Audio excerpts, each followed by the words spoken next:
Hello, everybody. Welcome to this week's Wisdom Wednesday. My name is Kristen Gear. I am the Director of Operations and one of the Managing Directors for BNI Arizona. And every single week, I come to you providing a weekly education nugget called Wisdom Wednesday that counts as one chapter education for watching. So thank you guys so much for tuning in to this week's edition of Wisdom Wednesday. Super excited to have you all here. I hope that you had an amazing long weekend over the weekend. Hopefully you had a lot of amazing plans. All right, reminder guys, this week is the last week for Member Extravaganza. So applications dated through June 3rd. So this week, guys, is the last. Applications that are dated after June 3rd will not count towards extravaganza. It's super important, guys. The date matters. So if you have any last visitors that are on the fence wanting to submit their application, you may want to connect with them and let them know Member Extravaganza ends June 3rd. So membership committees will still have time to process those applications, so they don't have to be approved by June 3rd. They just have to be submitted by June 3rd. So all applications, guys, are done electronically through your own chapter's application link. So today I was going to cover frequently asked questions, and one of the frequently asked questions I get pretty often is if we have paper applications. You guys, one of our core values is traditions plus innovations, and one of the innovations that we've had over the years is electronic applications. So we are not going back in time. There are no paper applications. If you Google BNI application, you will find random applications from different BNI regions, but please do not print them and have people fill out a paper application. It is all done electronically. If someone has a problem with the application link, send them my way. There is a little trick with the email address. When someone's putting in their email address for that application link, if they go to your chapter's site and click apply now, the very first thing it has them do is type in their email address, so that way they can confirm that they are not a robot. Because what it does is then the system emails them the application link. So that way they can go into their email, confirm they're not a robot, and then it'll walk them through the application process. Now, with that email address, guys, sometimes it will show up as an error. And what happens there, or sometimes I'll get messages saying, hey, I've been trying to get the application link to work, but it's not working. A lot of times, all it is, guys, is that there is a space after the email address. That's all it is. So there's little things that we can do even ourselves. If you have someone in that situation, what you can do is you can go into that link onto your chapter's website, click apply now, type in their email address, make sure that everything is correct, click that they're not a robot, and then it will email them directly the application link. So that is a way to resolve that little snafu. That's all I do to resolve that situation is I go into your chapter's link, type in their email address, and send it. So that has been one of the frequently asked questions lately. I'm going to answer a couple more frequently asked questions, but for those that are tuning in, feel free that if you have a question that you're like, man, I've been wanting to ask this question for a while, put it in the chat, because I'll be watching things scroll. I'll answer some questions as we go through this live, and then any additional questions that come through after I finish the live segment, I'll make sure to get those answered in the comments as well. So if you have some frequently asked questions that you've been burning to ask someone about BNI, put them in the comments and I'd be happy to help answer the questions. Or if there is a myth that you're like, oh, I wonder if this myth is true about visiting chapters, or what counts as chapter education units, or if you heard something specific and you want confirmation on if it's true, put it in the comments and I'll be happy to bust any myths that you guys have as well. So another frequently asked question that I get all the time is there a payment option for the membership dues when it comes to payments? And the answer to that is yes, we sure do. So our payment option that we have available, now this is for new members and renewing members, so it is for both. Now it's hard to, I shouldn't say it's hard to find, but it's in a different area, especially for renewals. You have to go into the BNI Arizona public website to go through the PayPal link to go do the payment option. So if you go to bniarizona.com and you click apply renew and you click on payments, there's a PayPal option there. When you click on that, it takes you to a page specifically for the monthly PayPal payment option. And in the drop down, you can choose new member or renewing member. And what that does, once you pick that option, it'll then take you into PayPal to complete the rest of the process. So that is one of the biggest things that can be one of those hidden gems if you're not sure where that is. Good question, Donna. How many times can the same person be a sub? Great question. So this depends. So with substitutes, guys, if it's someone within, let me preface it before I answer this question. The best person to attend your BNI meetings, guys, is the member themselves. There's no better person to attend. Now, as of right now, we do not have a limit to how many subs one member can have. However, you don't want to abuse that, guys. If you have a substitute more than you are there, that's abusing the substitute guideline, all right? So we want to make sure that we personally are at the meetings more than we have a substitute, because our visibility within BNI is so crucial. It is so crucial. No one can represent your business better than you can represent yourself. So you want to make sure that you personally, the member, are at the meetings every single time. Now, when it comes to the same person substituting, one of the things that our chapters are starting to watch for is serial subs. Now, it's important that our chapters stay within the guideline that those substitutes, if they represent a business that's not represented in a chapter, they personally can only give their presentation about their business 2 times per year. Even if they're substituting, guys. Even if they're substituting.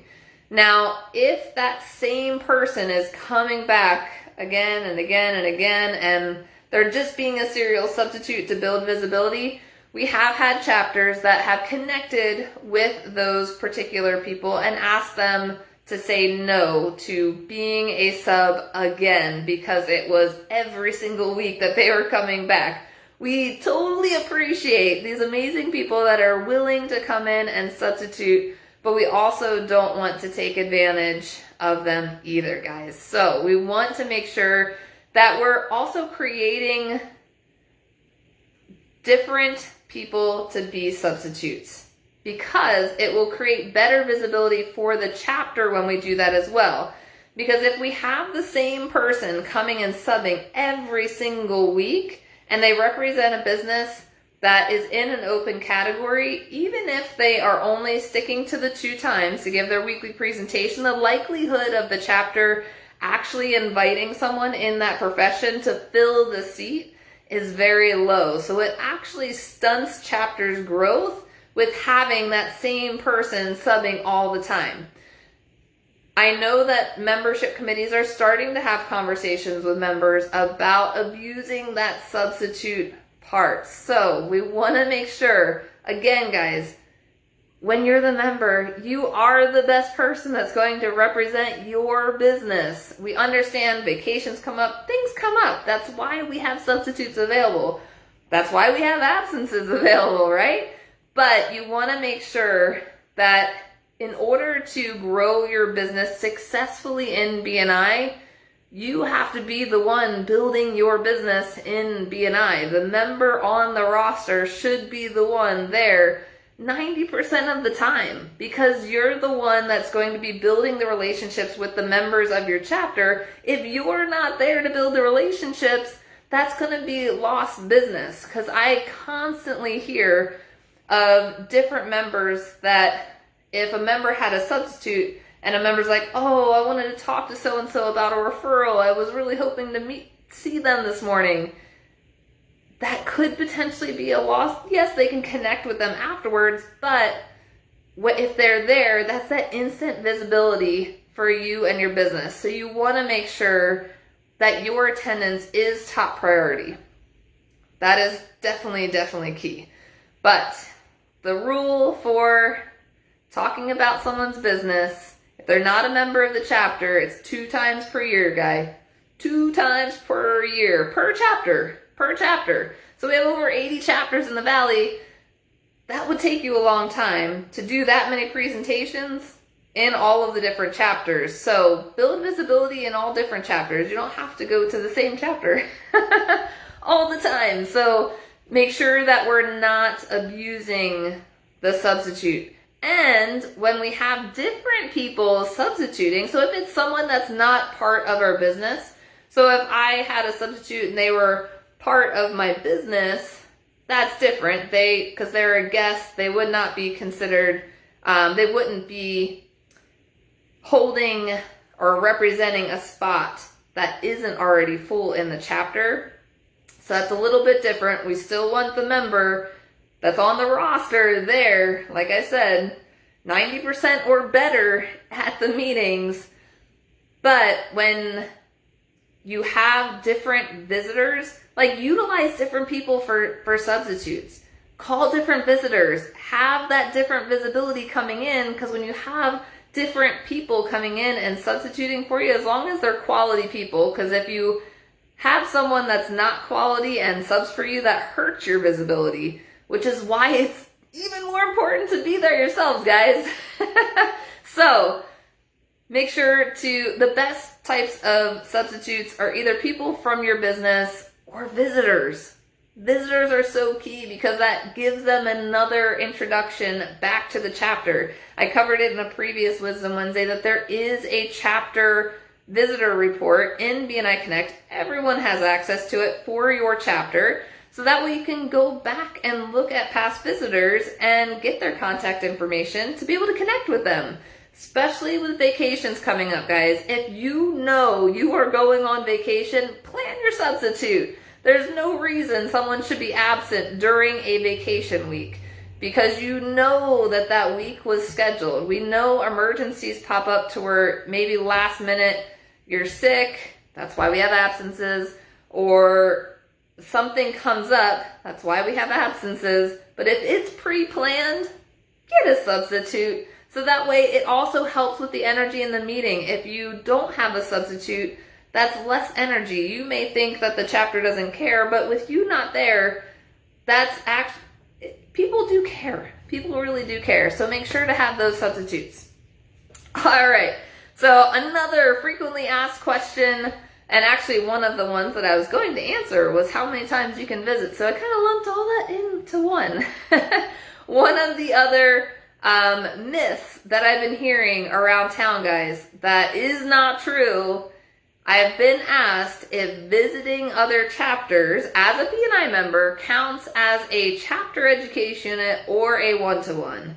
It does not count as anything, guys. What it does count for is extra visibility for you and your business, because you're taking the time to promote your business. You're spending that time to work on your business versus in your business. That's the benefit of visiting other chapters. There's no participation numbers that you can add in for visiting another chapter. So it does not count as a chapter education unit. It does not count as a one-to-one. However, the best thing to do when you go and visit another chapter is to schedule a one-to-one. So that way you can maximize on your time in BNI. When you're visiting another chapter, do some research prior to your visit so that way you can actually look and see, okay, who are some power partners in this chapter that I can connect with? Let me reach out to them, see if they're available for a one-to-one, because I'm going to be planning a visit on this day. So maximize on your time there. Let's see, what other questions came in? Let's see. Maybe there's some. It's going, okay. Does membership need to consult with potential power partners when deciding on a new member? It is super important to make sure that we connect with potential power partners in the chapter. So membership committees, if you're hearing this, it's super important to gain feedback from potential power partners when you have an application that comes in. Now, that feedback is simply feedback, guys. So those power partners, as they give the membership committee feedback regarding that applicant, it's not a vote. So if they have positive, negative, any of the above feedback about a potential applicant, it's the membership committee's due diligence to receive that feedback, evaluate that feedback, and decide whether or not, based on that feedback, that person is going to be a great fit for the chapter. So if the power partners, and on the flip side, power partners that are in the chapter, when you know someone has applied to the chapter and they are going to be a potential power partner, it would be super helpful for you also to be proactive with reaching out to that applicant to set up a one-to-one to get to know them. And then if you have specific feedback, automatically reach out to your membership committee. And if you're not sure who's on the membership committee, direct that information directly to your vice president.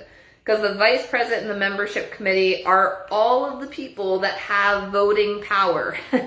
So the president doesn't have any say in applications. The secretary treasurer does not have any say in applications. It's all vice president and membership committee. However, the more feedback that we can provide that team to make the best decision for the chapter, the better.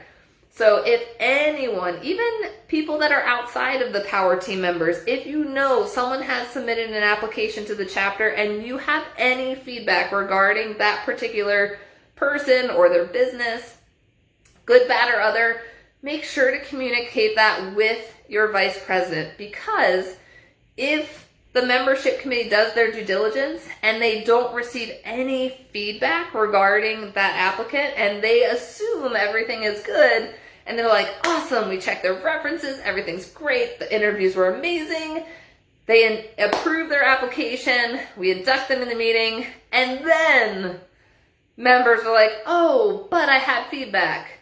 Make sure to speak up, guys.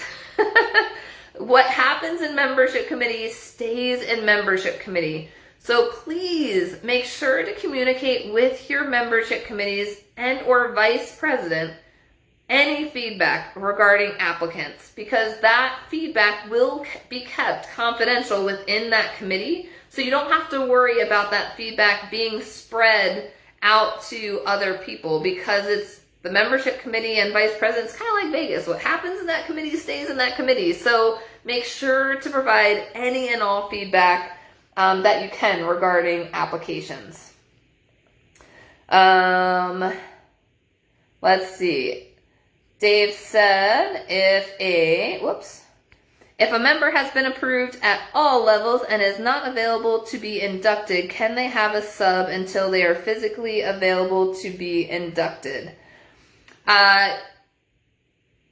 Yes, they can have a substitute. We would definitely want to make sure that they're maximizing on their membership time. Now keep in mind, guys, that the members start date is the date that they submit their application, not the date that they are approved. That has been a frequently asked question lately because we've had different applications sitting in the system approved, but the person was either on vacation or they're waiting until a certain date. When you wait, that messes with the membership time for that new member. So if someone isn't ready right after they submit an application and they're approved, if it's going to take them a while to submit the payment, then I would recommend that we void the application and have them reapply when they're ready, so that way their start date is a true start date versus if they submit their application, they're approved, and we're waiting on them to join for either payment or different things or vacations, whatever have you. If they're like, oh, I've got this big trip, I'm going to wait until this day, then let's void the application. That way they can then maximize on their membership time. Yeah, so I would recommend that versus, because we definitely want them in the chapter, but we want them to maximize on what they're paying for membership. Because if they're waiting for a certain date, then they're going to be potentially a month out of what they're paying for. So we want to make sure that they're maximizing on their money too. Speaking of memberships, another frequently asked question is around medical leave, maternity leave. Those leaves, guys, it doesn't pause a member's membership time. So when someone goes on maternity leave, or let's say they have a big medical situation and they need to go on medical leave, those leaves do not pause their membership time. It still ticks down, but the benefit of that leave is, one, it helps them as far as their participation numbers, because when someone is on medical leave, when it comes to the Power of One report, guys, that week that's marked as medical does not count towards that 6-month rolling average of the participation numbers. So it helps them there, but it also saves their category within the chapter, especially if maybe they represent one of the most popular categories in BNI. It saves their spot in the chapter with going on medical or maternity leave versus leaving the chapter and then hoping their category is still there when they're able to return. So if there is a situation to where a member has to be on extended medical leave, so medical leave is allotted up to 8 weeks, guys. If a member needs longer than 8 weeks, there can be special circumstances specifically approved through membership committee if they are communicated with, they know the details. However, like I mentioned, their membership is still ticking down. So to maximize on their membership time, if it's going to be longer than 8 weeks, it's almost more beneficial for them and their membership dues to temporarily leave the chapter and reapply when they're ready to come back. So that's another big thing, because sometimes when we talk about medical leave or maternity leave, that leave almost assumes that memberships are going to be paused. And there's no pause in any membership. So anytime someone says, hey, I need to put a pause on my membership, it's literally just taking them off the BNI chapter roster and they have to reapply if their category is available when they're ready to come back. So that has been a big thing as well. Let me see if there's any last questions. No more questions in the comments, but you guys, if you have any additional comments, questions, anything of that nature, feel free to reach out to me anytime. I'm happy to help, happy to answer anything that you guys may have, especially if you're hearing different things from different people. Say, wait, let's call Kristen and confirm. I got another one just real quick. But another frequently asked question is, can one person be in multiple chapters? And the answer to that is no. One person can only be a member of one chapter, because I know that some of you represent multiple businesses and it's super tempting to be a member of multiple chapters representing multiple businesses, but that would just be crazy talk. That would be crazy talk. So you can only represent one business in one chapter. However, if you have multiple representatives, of course, you can place them in different chapters to represent either a different business or the same business and just multiply yourself in different chapters. But only one person per chapter. Each person can only be a member of one chapter. So I hope that clears up some of the questions, because I know that if that frequently asked questions are coming in, I know more people have been thinking of those questions too, so I always love addressing that information. So again, if you're watching this past the live, if you're like, oh man, I wanted to ask her this, post it in the comments. And I'll keep watching the comments and I will answer questions as they come in. So thank you guys so much for tuning in to this week's edition. Make sure, reach out to those visitors last week for Member Extravaganza. So we definitely had some more sponsor level jumps over this past week. We may even have another person that's in the level 3 tier. You're just gonna have to wait and see on Friday for the new update. So if you check the emails that I send out, guys, for the Member Extravaganza updates, I've been sending them out every Friday. If you're not getting them, that means you may have opted out from receiving the BNI emails, because I did select not to send it to anyone that has selected to opt out of the BNI emails. So if you are not receiving it, that could be you. And if you'd like to see the results, you can email me. I can forward it to you. But if you look at the sponsor list and you personally sponsored a brand new member into BNI during Extravaganza and you don't see your name, please email me so that way I can check the records. A lot of times it's because the applicant didn't include who sponsored them on their application. So if that's left blank, it's left blank in the system too, and I don't know. So please make sure to send that information over to me. It's super easy to fix. And I can get that updated for you guys. Today's the last day of the month. Power of One should be coming out probably by the end of the week. So good luck to everyone on the Power of One numbers that'll be coming out. And thanks again for tuning into this week's edition. And remember to record one chapter education for watching. Thanks so much, guys. We'll see you next week.